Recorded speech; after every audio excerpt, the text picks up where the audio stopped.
So hello everyone, welcome to SSC calculations again.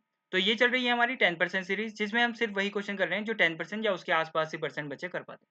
तो आज की वीडियो का क्वेश्चन है if x plus y plus z is equal to zero then find the value of this. ठीक है। तो इस क्वेश्चन को करने के दो तरीके हैं। देखो, एक तो है जो पेपर में आपको मेरे ख्याल से करना चाहिए, x को 1 मान लो, y को भी 1 मान लो, z को -2 मान लो। देखो, वैल्यू सॉल्व हो रही है ना, इज इक्वल टू जीरो आ रहा है इन दोनों को सॉल्व कर, इन तीनों को सॉल्व करके।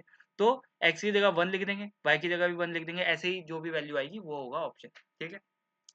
दूसरा तरीका क्या है? दूसरा तरीका ये है, अगर x प्लस वाई को आप इधर ही रहने दो और z को इधर भेज दो तो माइनस जेड हो जाएगी।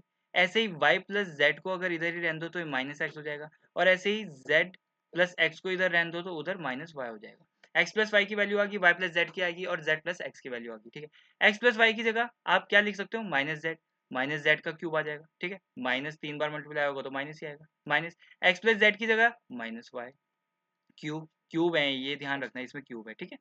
और y plus Z minus x cube. ठीक है। और माइनस 9xyz तो है ही।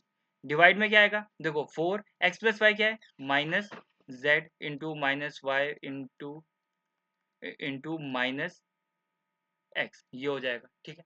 अब देखो, इसको थोड़ा सा रीअरेंज करते हैं। देखो, माइनस इन तीनों में से माइनस निकालते हैं बाहर। माइनस बाहर निकालते हैं तो अंदर क्या होगा? X cube plus y cube plus z cube. मैंने थोड़ा सा आगे पीछे लिखा है वरना बात वही है। ठीक है। माइनस 9xyz आ जाएगा ये। ठीक है। और इनको मल्टीप्लाई करके क्या आएगा? एक माइनस से तो एक माइनस कट जाएगा, एक माइनस बचेगा, -4xyz। ठीक है। अब देखो, हमने क्या पढ़ा है? हमने एक थ्योरम पढ़ी है, if x plus y plus z is equal to zero then x cube plus y cube plus z cube will be equal to 3xyz। ठीक।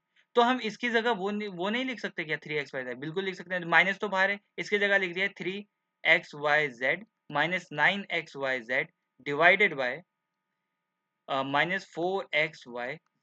ठीक है।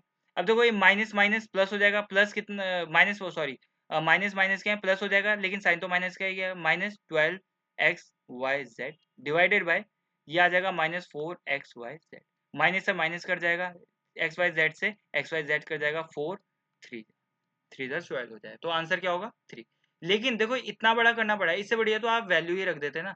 बस मैंने आपको ये समझाया, कभी कभी कोई बच्चे वैल्यू रखना सही नहीं समझते, तो ये वाला फॉर्मूला, ये चीज भी आपको बेसिक से आना चाहिए। ठीक है।